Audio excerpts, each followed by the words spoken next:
O demônio agachado. A moça que nos conta esse relato tem 41 anos, é de São Paulo e isso que aconteceu foi com uma amiga dela. Essa amiga dela é evangélica fervorosa, mas diz que é um doce de pessoa, um coração muito bom. Sempre ajudava todo mundo sem receber nada em troca. Ela conta que sempre brincava com essa amiga dizendo que ela era um anjo. Ela conta que um dia essa amiga tirou uma foto 3x4 para fazer um novo RG e saiu com uma aura azul em volta dela. E ela conta que brincou com a amiga e disse: "Viu como eu estava certa? Você é um anjo." Ela conta que essa amiga fazia faculdade de pedagogia. E um dia, no refeitório da faculdade, comendo um lanche, sentada num banco lá que parecia muito com aqueles bancos de praça, e ela estava sentada sozinha numa ponta do banco. Quando aproximou-se dela uma colega de classe, sabe? Diz que era uma daquelas moças meio chatinha da sala. Veio fazendo perguntas sobre a aula. Mas diz que no momento em que essa moça se aproximou dela, ela começou a passar mal. Ela sentia uma forte dor na região da barriga. E a amiga dela, então, sentindo as dores, se contorcia, mas tentando prestar atenção no que aquela colega chatinha lá falava. Diz que ela ficou falando por uns 5 ou 6 minutos, até que, graças a Deus, ela foi embora. E diz que conforme essa moça se afastava, começou a se levantar ao lado da amiga dela, ali no banco, uma criatura medonha. Diz que o bicho não era grande e ele tinha a aparência de um gremlin, só que era um pouco maior que um gremlin. Sabe os gremlins do filme? Então, ela conta que a criatura tinha os olhos negros e malignos e dentes pontiagudos. E aquela criatura, que antes estava abaixada, agora se levantou e saiu correndo, seguindo aquela colega chatinha dela. E a amiga da moça que nos conta esse relato sentiu a dor e ir embora junto com aquele ser que se levantou e foi seguir a colega dela, foi embora. A dor foi embora também. E ela nunca teve explicação para o que aconteceu. Será que a tal colega era tão ruim que aquela criatura a acompanhava? Será que a amiga dela, sendo uma pessoa muito boa, foi a única que percebeu a presença daquela criatura? Vai saber.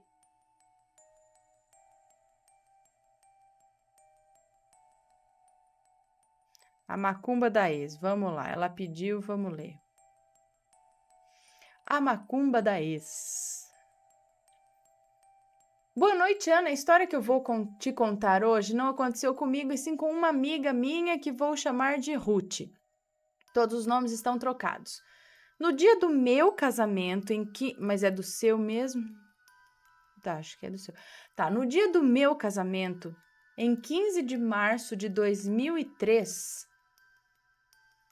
Ruth foi pedida em casamento pelo então namorado dela, que vou chamar de Marcelo.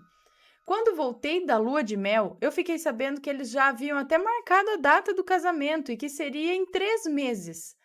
Marcelo era muito apaixonado por Ruth e eles viviam muito bem nos primeiros meses. Quando, de repente, ele começou a mudar com ela.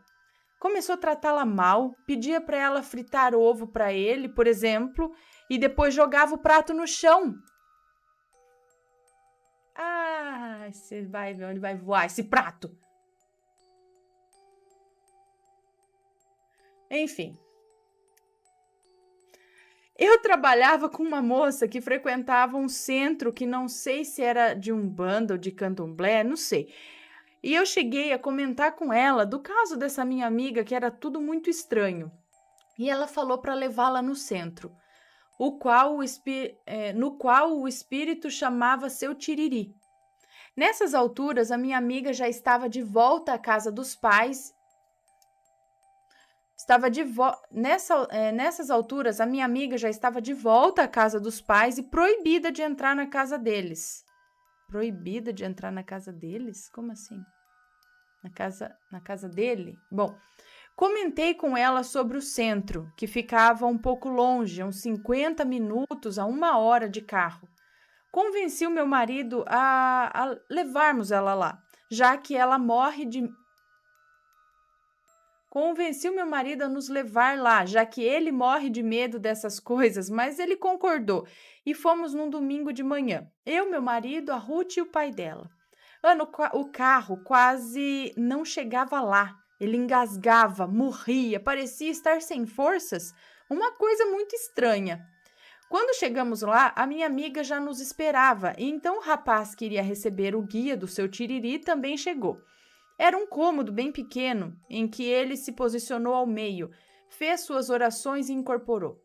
De repente, ele começou a falar com um linguajar bem ultrapassado que a minha amiga ia traduzindo e foi relatando para ela o que estava acontecendo no casamento, e ela, incrédula, assentia. De repente, ele falou com as palavras dele, que ela tinha ganho de presente de casamento um jogo de toalhas bordadas com o nome deles. E ela ganhou da ex-namorada dele. Nisso, o espírito falou que ela nem chegou a usar, mas colocou no colo, e isso foi o suficiente para a macumba pegar. E disse que as toalhas estavam lá, naquela caixa grande, que era o guarda-roupa, dentro da casa, e que ela tinha que levar lá para desmanchar o trabalho. De repente, ele desincorporou o seu tiriri e incorporou uma pombagira, bem esculachada. A pombagira ia perto do rosto dela e ria alto, balançando os ombros, quase encostando no rosto dela. Como assim? Falando das intimidades dela, Ana. Falava tudo o que rolava na intimidade deles e dizia que ela não sentia nada, se é que me entende. Que ela não sentia nada? Se é que me entende. Eu não sei se eu entendi. Que quem sentia tudo era ela, a pombagira. Estávamos morrendo de vergonha, pois o pai de Ruth estava lá ouvindo tudo. A pombagira falava que iria destruir o casamento deles, que tinha recebido um banquete muito farto para isso, que eles não iriam ser felizes. Enfim, uma situação muito péssima. O guia anterior tinha feito uma lista de coisas que precisava levar para ser desfeito o trabalho, inclusive as toalhas. Só que deu um baita trabalho levá-las, pois ele, o Marcelo, proibiu a Ruth de entrar na casa deles e eles tiveram que entrar escondidos lá para pegar. Depois disso, eu não voltei ao centro com ela. Ela e o pai foram durante a semana, levaram tudo que pediram, inclusive uma galinha, tadinha. Depois de fazer o trabalho para desmanchar o trabalho da ex, Marcelo começou a tentar se reaproximar dela, que depois de tantas brigas já não sabia se era isso que ela queria. Mas no fim acabaram voltando e ela contou tudo o que aconteceu a ele, que acreditou. Foi ao centro com ela e lá o guia os fez colocarem as alianças novamente. Hoje já se passaram 14 anos e eles têm um filho lindo e vivem muito bem. Graças a Deus. Infelizmente, o mal existe e devemos ter muito cuidado com as pessoas que nos rodeiam. Só para reiterar, ele convidou a ex para o casamento dele, falando que eram amigos, que não tinha mais nada a ver. Para ele pode até ser, mas para ela não era bem assim, não é? Beijos para você e a sua família. Ô Marada, cuidado, tá? Cuidado. Eu falo que homem muitas vezes é muito inocente. É muito inocente. Cuidado, gente. A ex no casamento, assim, por mais que é amigo, acho que não é muito legal, né? Depende, a não ser que seja um caso muito uau, assim, vá lá, não sei. Depende muito da situação, mas da grande maioria dos casos eu acho que é meio esquisito.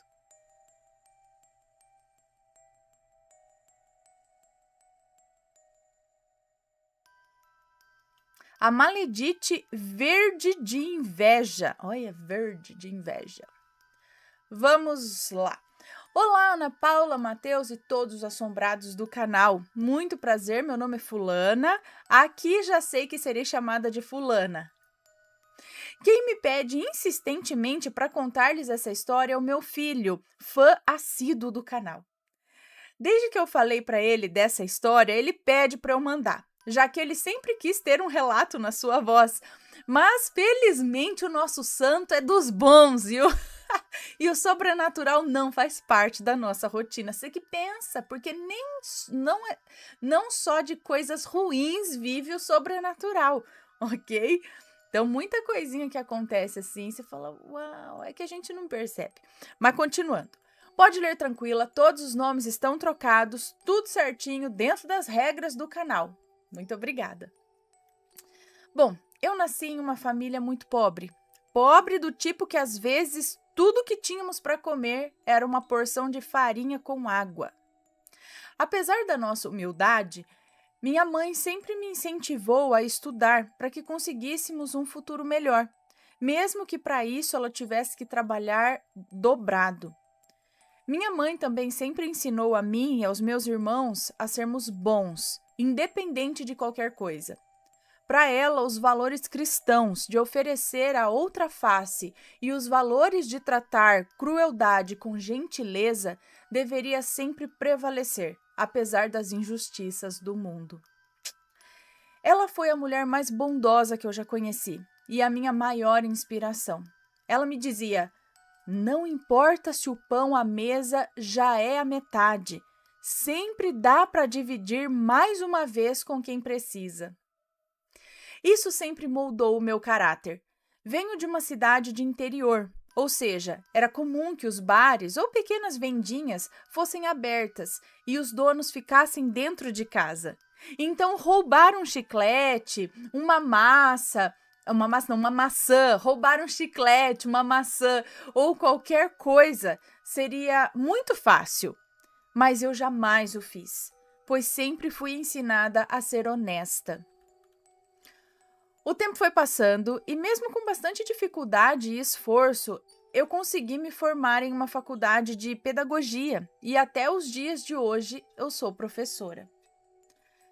E graças a essa formação, consegui ajudar a minha família a ter condições melhores e, como eu era a mais velha dos filhos, consegui garantir que todos os meus irmãos também tivessem suas formações e conseguimos ascender socialmente.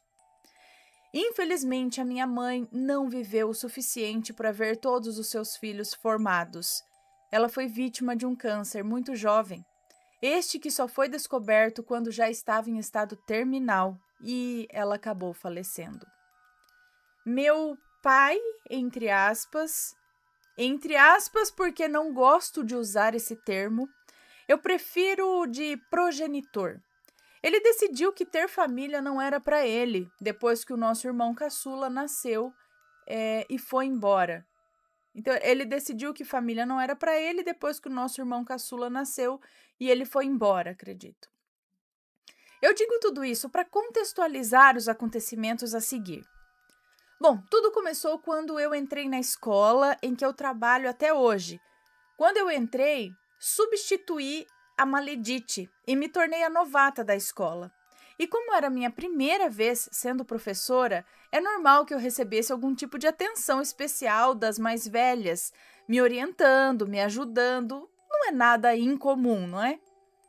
Mas eu sentia que a Maledite, ela se sentia incomodada por eu ter, entre aspas, roubado o seu posto e, consequentemente, a sua atenção. Na segunda semana, a coordenadora da escola, como presente de boas-vindas, me comprou uma cestinha com os chocolates e um ursinho de coração. E eu juro para vocês que eu senti o olhar da Maledite assim me queimar. Ela me olhava com um ódio que eu me sentia até culpada de estar recebendo o presente. Como se eu tivesse culpa e eu educadamente recusei, falando que não era necessário, mas a coordenadora era irredutível e eu acabei por aceitar depois de muita insistência. Passou-se o tempo e eu acabei me aproximando de uma professora em específico, a Ruth. E papeando, ela descobriu que ela morava perto da minha casa. E como ela tinha carro e eu não, ela começou a me dar carona. Maledite, quando descobriu, ficou morta de inveja.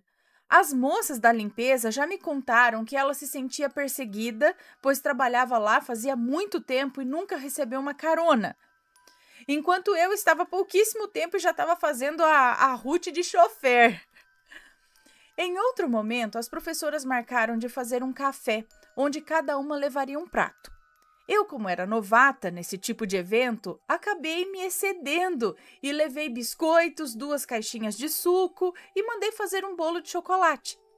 Quando cheguei à escola, as professoras acharam graça do meu exagero. Como eu já disse, eu venho de uma família muito humilde, então não era acostumada com esse tipo de confraternização. Eu fiquei envergonhada e enquanto as outras professoras tentavam me acalmar, dizendo que estava tudo bem, a Maledite ficou com raiva. Cochichou que eu estava querendo me aparecer mais, eu estava querendo aparecer mais que as outras e que ainda usava de desculpa a minha humildade. Em mais um episódio, eu estava no centro da cidade quando vi um daqueles sacos que vem vários bombons. Estavam na promoção, então eu tive a ideia de comprar e daria aos meus alunos como um agrado e um incentivo ao estudo. Entreguei para eles após uma aplicação de prova e eles ficaram mais felizes do que nunca. Aquilo foi gratificante demais. Maledite falou em voz alta na sala dos professores que eu estava comprando a simpatia dos alunos, que era tudo para manipular. Nem fazia sentido, sabe? Ela também espalhou que eu ficava me insinuando para os pais dos alunos, mesmo os casados, sendo que todo mundo sabia que quem fazia isso era ela. Maledite era uma mulher bonita. Não bonita, na verdade ela era linda. Sabe aquelas mulheres que não precisam nem de maquiagem por já serem bonitas naturalmente? Era a Maledite. Inclusive, ela sempre vinha com um belíssimo decote embaixo do seu avental, ao qual ela curiosamente só abria na hora de ir embora, onde entregamos os alunos aos seus pais. Eu nunca entendi direito essa raiva que ela tinha de mim. Eu esperava que, eventualmente, ela percebesse que estava sendo boba, mas não aconteceu. Ela me olhava de cima a baixo, me destratava, saía quando eu estava falando e faltava cuspir em mim. Confesso que foi muito difícil usar o lema da minha mãe de sempre ser gentil com ela, mas eu me esforcei. Um ano se passou, e no ano seguinte eu acabei pegando a turma que no ano anterior era da Maledite. Até aí tudo bem. Acontece que eu faço aniversário em março, e alguns pais descobriram e decidiram fazer uma festinha para mim. A coordenadora me chamou em sua sala enquanto eles, os alunos, organizavam tudo e quando eu voltei, surpresa! Eu não contive as lágrimas com tanto carinho. Jamais imaginaria receber tanto amor daqueles pequenos. Foi uma festinha muito divertida, eu fiquei muito grata. Dessa vez, Maledite não destilou sua raiva em mim, como também nos alunos. Ela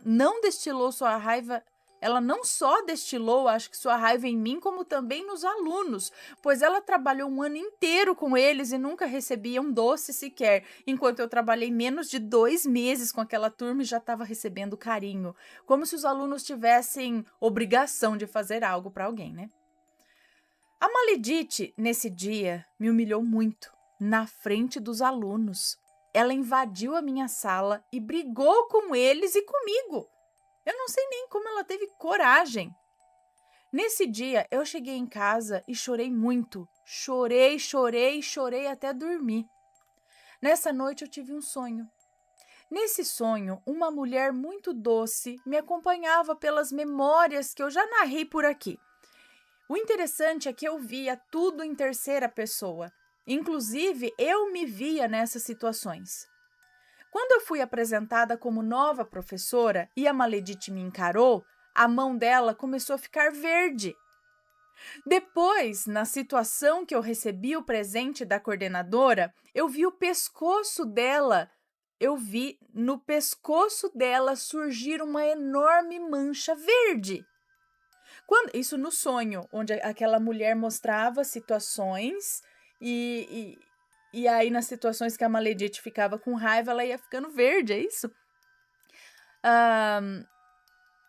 Quando eu comecei a receber carona da Ruth, eu vi através do seu decote o peito dela ficar verde. Na confraternização da escola, um pedaço de sua bochecha ficou verde. Na situação em que eu dei os bombons aos alunos, uma parte da testa ficou verde. E por fim, na situação em que eu recebi a festa de aniversário dela. A festa de aniversário dela? E por fim, na situação em que eu recebi a festa de aniversário dela, não sei, onde ela olhava para mim com ódio e apertava os punhos com raiva, ali toda a parte, a mostra do corpo dela se tornou verde. Ela estava igualzinha àquela expressão, verde de inveja.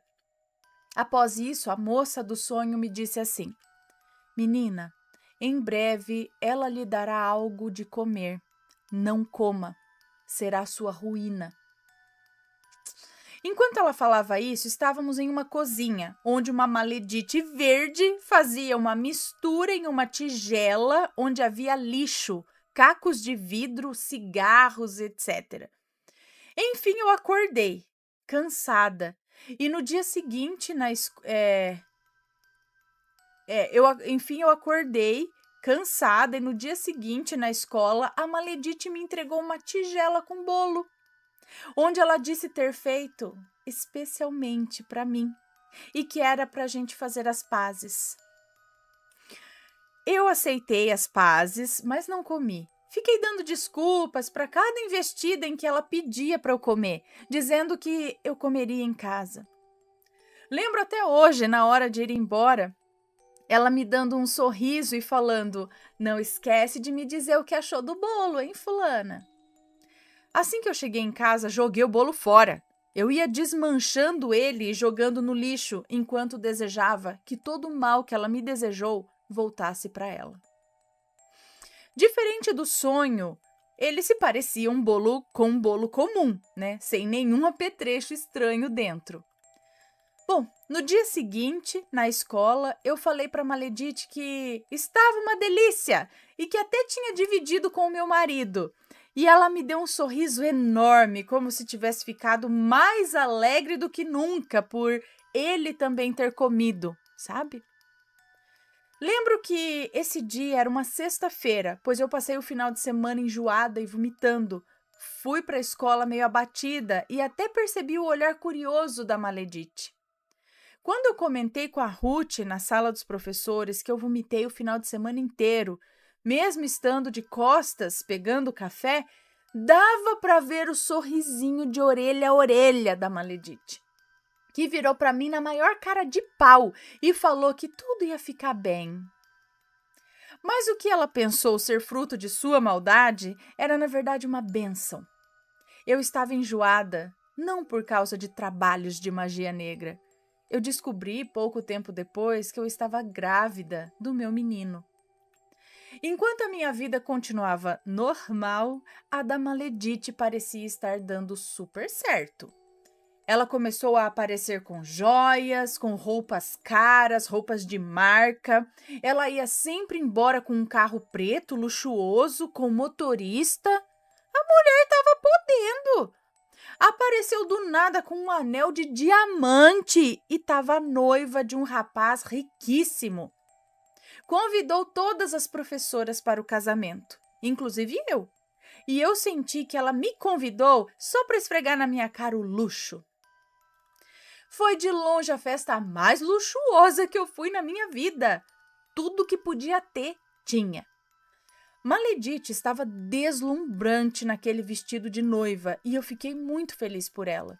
Eu pensei que agora, com as coisas dando certo para ela, ela perceberia que a inveja dela era sem sentido e que ela seria mais gentil com os outros e consigo mesma a partir dali. Maledite largou o emprego, saiu falando que o marido não queria que ela trabalhasse mais e que agora ela não precisava. E depois disso se mudou para um dos bairros mais ricos da cidade de São Paulo. Depois disso só tive notícias dela através de terceiros. Parece que a vida dela virou de cabeça para baixo. Ela é agredida pelo marido, que tem crises de ciúmes, não a deixa sair de casa nem para ver a própria família. Ela está sendo prisioneira dele e, como a justiça não atinge as classes mais altas, nada pode ser feito. Ela tem medo de fugir e ele ir atrás da família dela ou fazer alguma coisa com os filhos, dos quais ela tem. Tem medo dele ir atrás da família ou fazer algo com os filhos. Ela tem 5 filhos, é isso? É claro, e é claro que o homem, o marido, atrai constantemente. No ano retrasado, 2019, não, no outro, é porque esse relato talvez esteja aqui desde do ano passado, 2021, né? Então tá. No ano de 2019, eu encontrei o perfil no Instagram dela. Quer dizer, encontrei o perfil dela no Instagram, que é privado. E percebi que a minha amiga seguia ela. Então, comentei com a amiga e ela me mostrou as fotos. Ana Maledite está totalmente diferente. De uma mulher linda que causaria inveja em qualquer um, ela está bem acima do peso, com roupas que mais parecem de uma idosa, um corte de cabelo Joãozinho, que não tem nada a ver com ela, e uma expressão de tristeza e melancolia, com um sorriso amarelo ao lado do marido dela e dos filhos. Minha amiga disse a ela,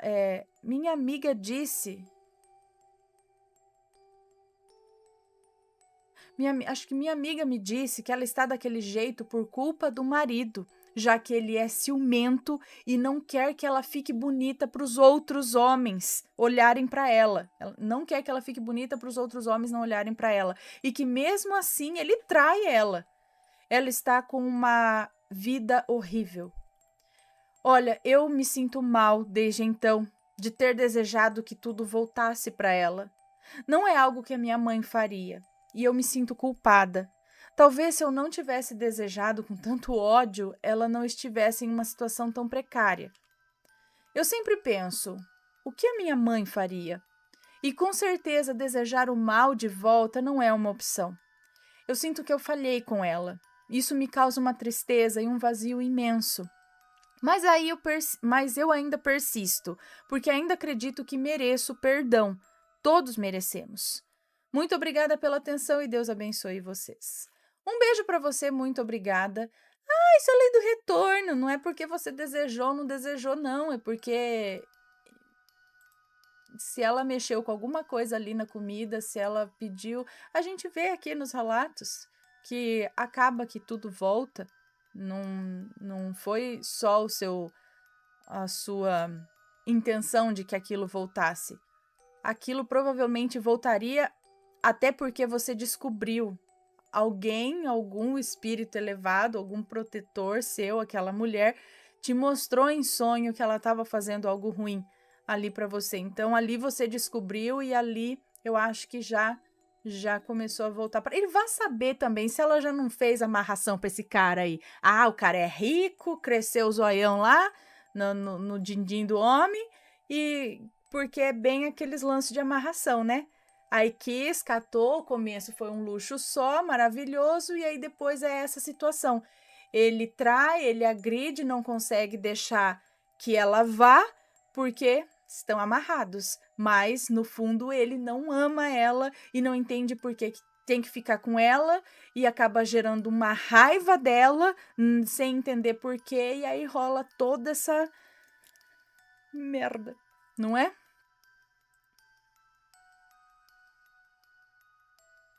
Um presente inesperado. A moça que nos conta esse relato tem 16 anos e isso que ela vai contar aconteceu com a mãe dela e com a tia. E eles são de Passo Fundo, no Rio Grande do Sul. Então ela conta que quando a mãe dela tinha apenas ela e um irmão, porque hoje eles são em 4, né? Então ela tinha apenas ela e o irmão. Ela trabalhava em uma lancheria, deve ser numa lanchonete que funcionava 24 horas. E lá ela tinha um colega de trabalho que tinha muita inveja dela. Na verdade, era uma colega de trabalho e todo mundo que trabalhava lá sabia dessa inveja que essa moça nutria pela mãe da moça que nos conta esse relato. Um dia, a mãe dela chegou em casa com uma sacola e ela e o irmão, né, criançada, curiosa, né, já foi querendo saber o que tinha na sacola, o que tinha lá. E a mãe dela, assim, muito espantada, até falou que ela era um presente que ela ganhou dessa tal moça invejosa aí. Diz que era um tamanco que ela deu de presente. Era um tamanco vermelho de salto alto. E assim, mesmo a mãe não gostando do presente, né, achou meio estranho, ela pegou, aceitou, agradeceu, né, foi educada. E aí, um pouco mais tarde, eles foram todos tomar um café na casa da tia, que morava do outro lado da rua, na frente da casa deles. Foram lá tomar um café na casa da tia, tia essa que cuidava de um neto de 4 anos e de um filho de 10 anos.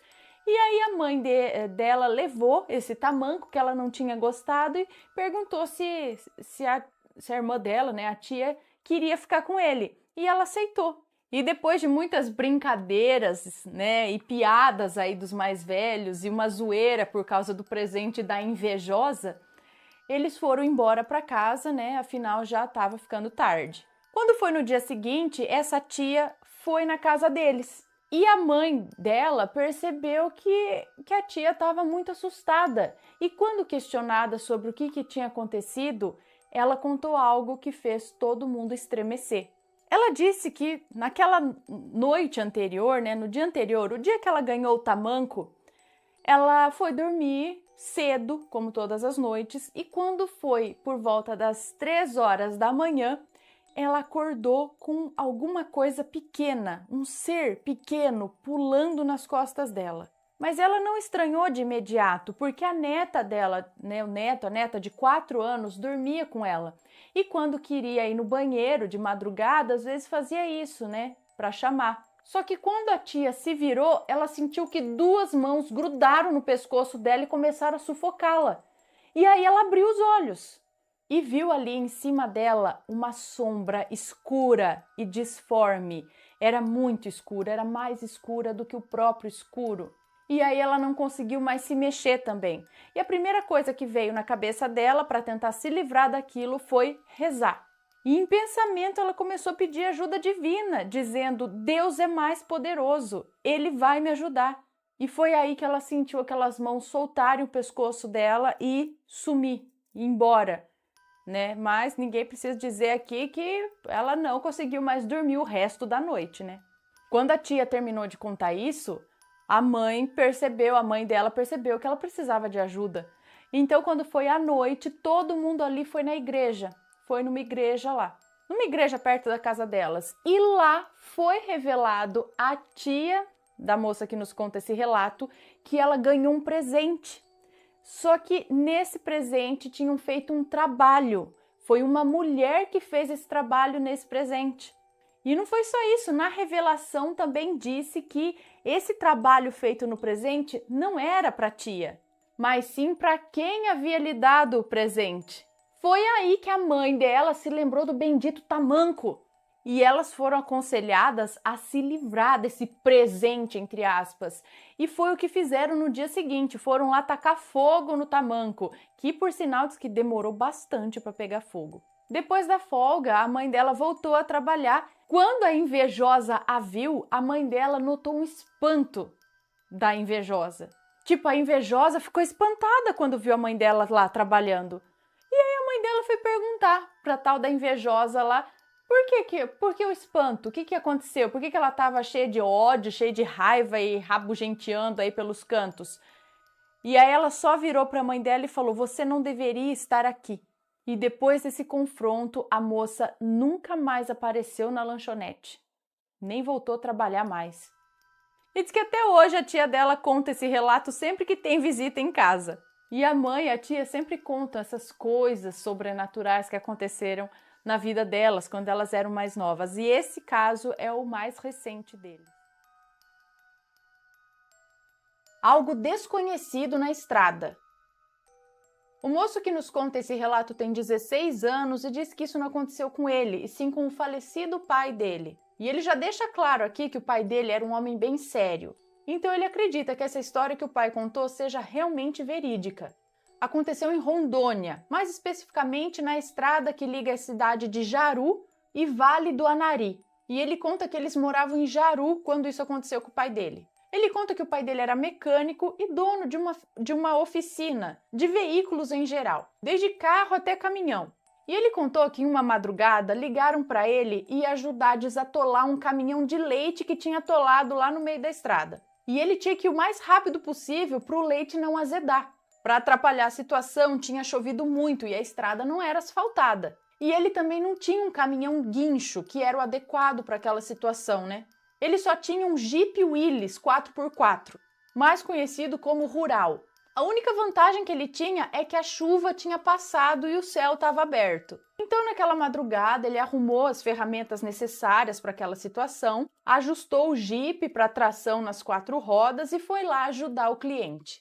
Diz que a estrada estava um atoleiro, mas em compensação o céu estava limpo e estrelado e uma lua muito linda. Então, depois de uma meia hora na estrada, ele viu que já estava chegando até esse cliente. E ele disse que apesar de ser no meio da madrugada, o pai dele estava simpático, porque ele já era acostumado, por conta do serviço dele, mecânico desse tipo, ele já estava acostumado a ser acordado no meio da madrugada para esse tipo de ajuda, principalmente caminhoneiro de madrugada. Então, numa curva, já perto da entrada de Jaru, ele avistou o caminhão e o caminhoneiro. O pai dele desceu do jipe, cumprimentou o caminhoneiro e perguntou o nome dele. E o cara respondeu que o nome dele era Rodrigo. E então os dois foram lá tentar desatolar o caminhão. E diz que como o pai dele não tinha, um caminhão guincho, ele estava tentando desatolar aquele caminhão com a pá mesmo. E ele contou que enquanto estava lá desatolando o caminhão com a pá, o som do jipe ligou. Ele conta que achou estranho, porque ele achou que foi o caminhoneiro que ligou o rádio do jipe. Que o pai dele até falou que nessa hora ele teve vontade de ir até o jipe, catar a espingarda que ele tinha lá e dar 3 tiros no cara. Uau! Diz que era muito a cara do pai dele isso, porque ele tinha um ciúme daquele jipe. Mas aí diz que o pai dele olhou pro caminhoneiro e o caminhoneiro estava ali do lado dele tentando desatolar outra roda do caminhão com a mão mesmo. Aí no começo ele achou estranho, mas voltou a fazer o que ele estava fazendo. Quando de repente o caminhoneiro falou pro pai dele não olhar para frente e andando lentamente para trás, olhando para o chão. E o pai dele percebeu na voz do caminhoneiro que tinha algo estranho acontecendo. E quando o pai dele já estava bem afastado do caminhão, ele olhou para frente e entendeu por que o caminhoneiro estava mandando ele fazer isso. O pai dele contou que quando ele olhou, tinha ali na frente uma criatura toda negra, sem boca, que só tinha os olhos vermelhos e os cotovelos maior que ele mesmo, em cima da cerca do curral, em formato fetal, olhando para eles. Eu não entendi direito essa descrição, cotovelo maior, formato fetal, não entendi, mas era uma coisa bizarra. E o pai dele disse que sabia que aquilo não era algo bom nem normal. E também disse que teve um sentimento ruim na hora. E quando o pai dele tinha se afastado do caminhão, ele correu para dentro do jipe e pegou a espingarda que ficava embaixo do banco. E deu 2 tiros na criatura, mas diz que na hora a criatura sumiu. Ele disse que olhou para o rosto do caminhoneiro e o caminhoneiro também estava ali com cara de que não sabia o que estava acontecendo, assustado, sem entender a situação. E aí os dois correram e foram tentar desatolar esse pneu o mais rápido que eles podiam. Quando uma risada debochada, feminina, veio do outro lado do curral. E o pai dele disse que olhou para o caminhoneiro e percebeu que o caminhoneiro tinha começado a fazer ali a oração de São Miguel Arcanjo. Mas disse que não resolveu muita coisa porque a criatura começou a rir cada vez mais alto. E o pai dele então gritou para o caminhoneiro entrar dentro do jipe. E assim que o caminhoneiro entrou no jipe, ele catou, acelerou e dirigiu até Jaru. Quando os dois já estavam ali na entrada da cidade de Jaru, o pai dele parou o jipe para tentar entender o que tinha acabado de acontecer. Então o caminhoneiro disse que ele morava naquela região onde o caminhão atolou. E disse também que na frente daquela propriedade onde o caminhão atolou, morava uma macumbeira que tinha morrido assassinada. E aí o pai dele levou o caminhoneiro até o laticínio para justificar o que tinha acontecido, mas é claro que ele mentira um pouco a respeito do ocorrido, afinal quem que ia acreditar naquela história? E quando o dia amanheceu, o pai dele e o caminhoneiro voltaram lá para tentar desatolar o caminhão. E o pai dele desatolou o caminhão e diz que nem cobrou nada do cara devido a tudo que eles passaram naquela noite. E aí voltou para cá. O quadro que achei. A moça que nos conta esse relato é do Rio Grande do Sul. Ela diz que tem o costume de levar embora coisas que as pessoas jogam fora. E nesse dia não foi diferente. Ela conta que estava indo para a casa da sogra dela, ela e a família dela, para passar o dia lá. Até que ela passou por um quadro. Ela viu ali um quadro lindo de uma menina loira segurando flores com um vestido azul. Aí ela disse para o marido dela que se na volta esse quadro ainda estivesse ali jogado, porque estava lá na rua, estava para o lixeiro levar, acredito, né? Ela falou que se na volta o quadro ainda estivesse lá, ela ia levar para casa. E na volta o quadro estava lá e ela pegou e levou mesmo para casa dela. Ela conta que na primeira noite foi tranquilo. Na segunda noite, ela acordou escutando um choro de criança. Levantou imediatamente, achando que fosse uma das filhas dela. E não era. No dia seguinte, ela foi até a casa da vizinha perguntar se era a neta dela que havia chorado durante a madrugada. Mas a vizinha disse que não, que a neta dela não tinha ido visitá-la, né, naquele dia. Ok, então ela imaginou que foi só um sonho. Só que durante o dia, ela ficou com aquela sensação de estar sendo observada. E naquela mesma noite, o quadro caiu da parede, sem motivo algum. Simplesmente, pá, caiu da parede. E então as filhas dela acordaram, dizendo que tinha uma mulher no quarto atrás da porta. Mas quando ela foi verificar, não havia ninguém. Quando foi no meio da noite, ela acordou, a moça que nos conta esse relato acordou com a sensação que tinha alguém respirando no rosto dela, sabe? Sentindo aquela respiração assim aqui perto.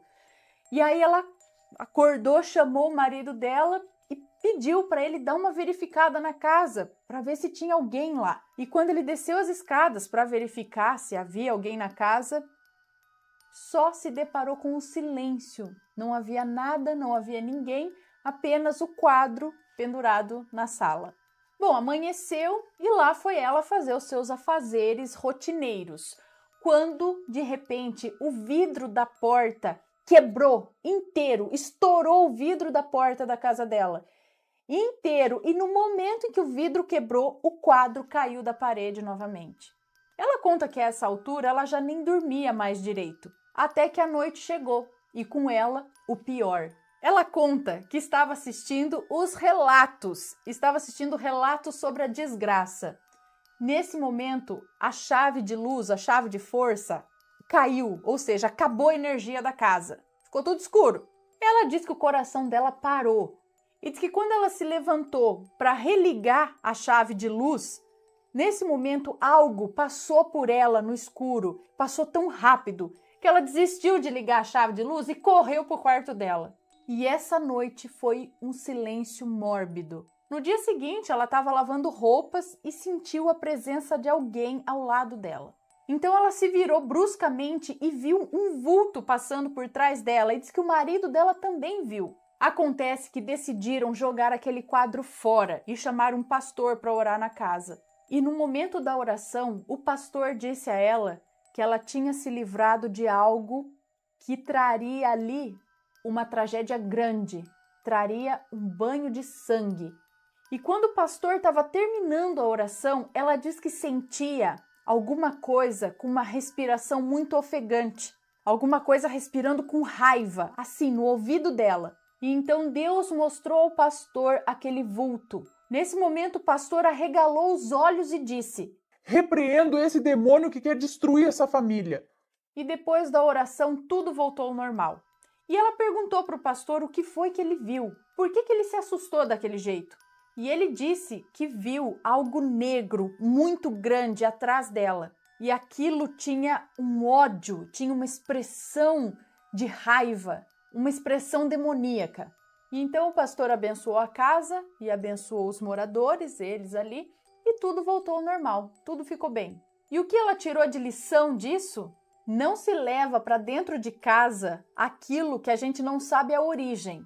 Ou seja, você não vai pegar uma coisa que você não sabe a origem, da onde veio, o que aconteceu com aquilo, né?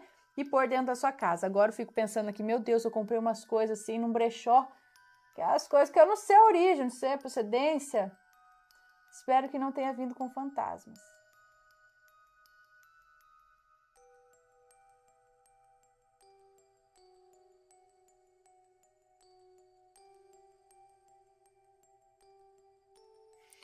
Vamos lá. A menina de branco na fábrica. Vamos ver o relato. Olá, assombrados, Ana e Mateus, sou a fulana que vim contar mais um relato para vocês. Os nomes estão trocados. E esse caso aconteceu em Volta Redonda, cidade do estado do Rio de Janeiro. Quem passa a contar agora é Lucas, quem vivenciou o ocorrido.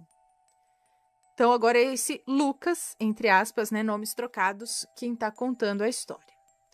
Eu era porteiro de uma famosa fábrica. Fábrica essa que mexia com plásticos. Era, assim, 2 turnos. A fábrica funcionava 24 horas por dia. Cadê?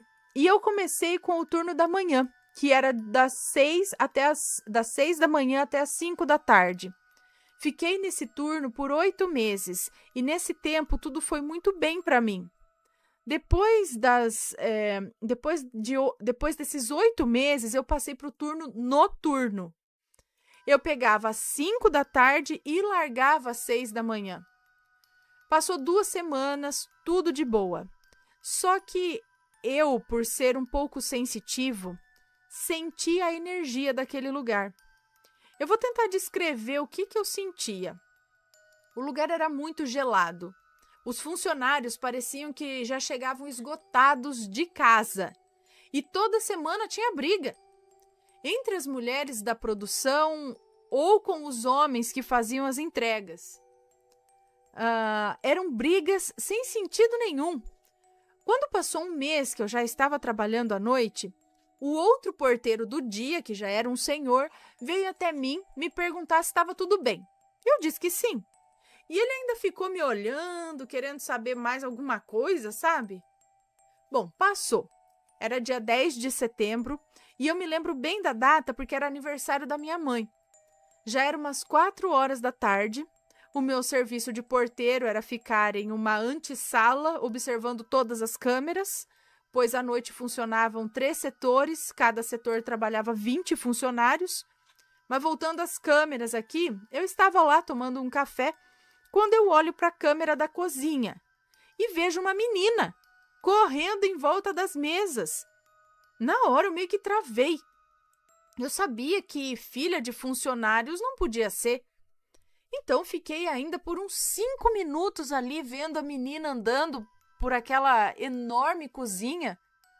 Olhando bem na câmera, deu para ver que ela usava um vestido branco e seus cabelos eram meio desgrenhados. Eu travei de medo, mas não tinha jeito, eu tinha que ir até a cozinha verificar, né, para ver do que se tratava. E por que essa menina estava lá? Eu já fui descendo a rampa e pedindo a Deus misericórdia, porque eu sentia que aquilo não era desse mundo, não. Assim que eu entrei na cozinha, olhei em volta e nada. Cadê a menina?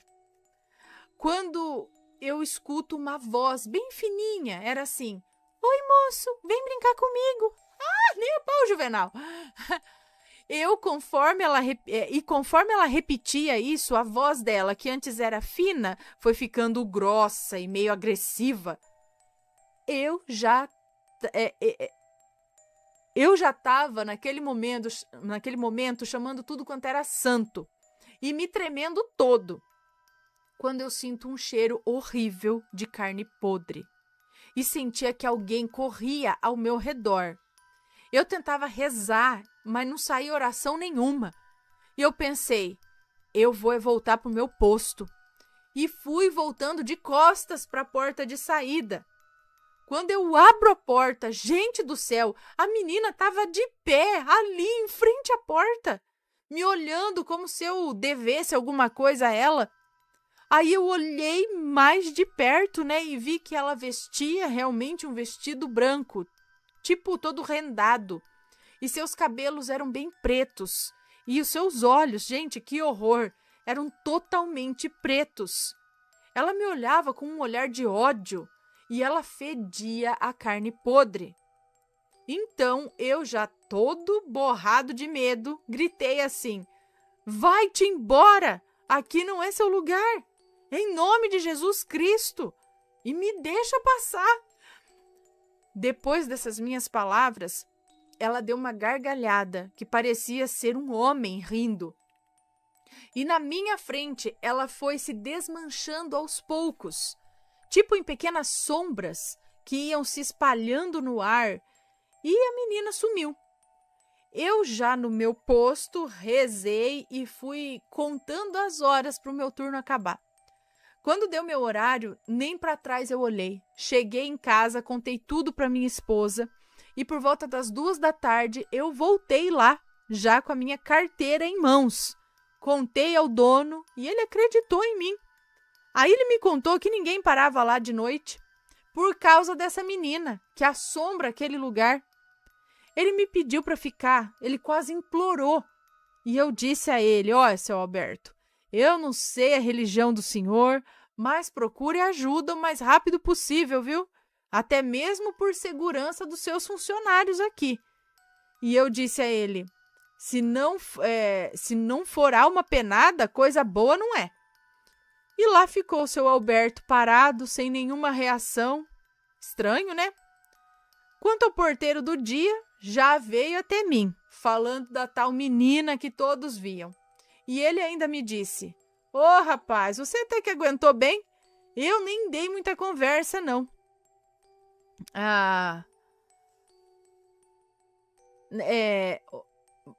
Bom, eu não sei quem que falou aqui, mas ele falou: ô, rapaz, você até que aguentou bem. Aí acho que ele tá falando que eu nem dei muita conversa. Na minha cabeça, eu não sei se realmente é um espírito ou um outro ser.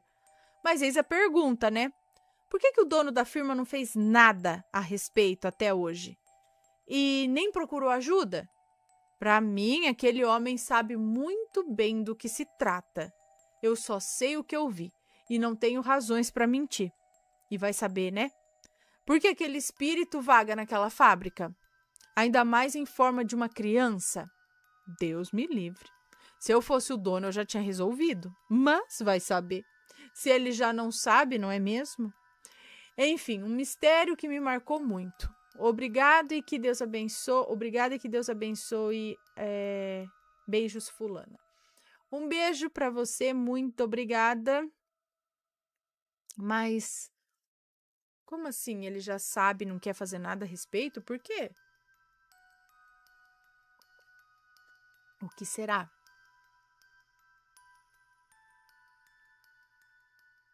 Eu, hein?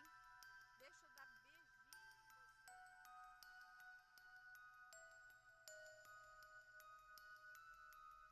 beijinho. Minha vida passada na França. Olá, Ana, amo seus vídeos, principalmente relatos de anjos e de vidas passadas. Eu me chamo Fulana, tenho 22 anos e desde pequena que eu sou ligada assim com o mundo espiritual.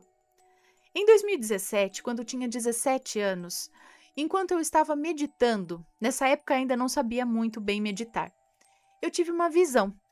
Nessa visão, as cenas passavam rápido. Eu me via em um casarão. Na verdade, era uma fazenda, que ficava bem longe da cidade. E tinha uma estrada de terra perto. Era início do século XX. Acredito que por volta de 1920. Não apareceu o ano, eu deduzi depois por conta das vestimentas. Eu era alta e magra, com o cabelo curto e escuro, e os olhos castanhos, bem pálida, e vestia roupas claras. Eu vi uma criança vindo em minha direção na porta do quarto.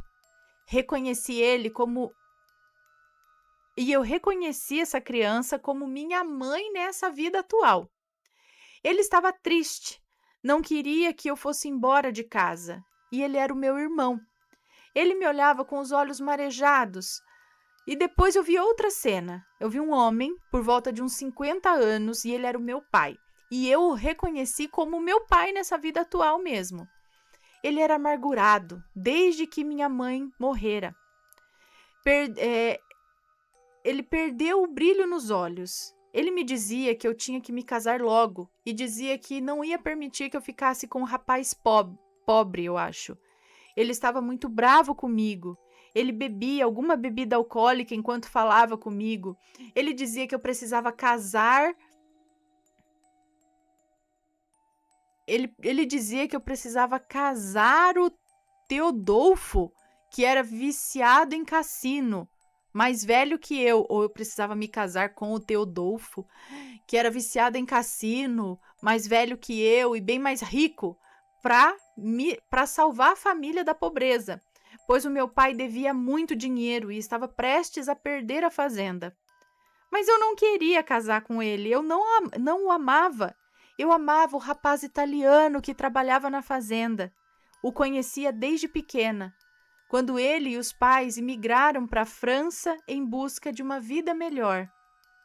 Ele era mais novo que eu. Nós éramos muito apaixonados um pelo outro. Eu me entreguei de corpo e alma a ele.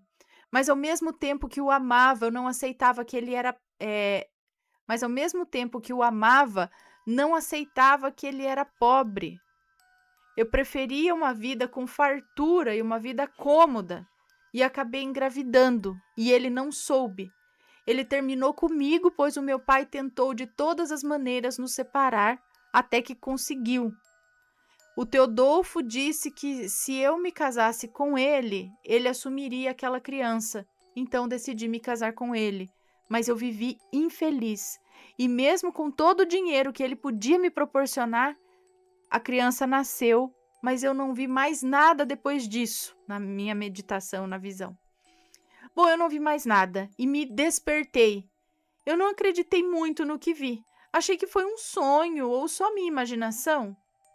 Anos depois, em 2021, fiz uma consulta com uma taróloga sobre vidas passadas.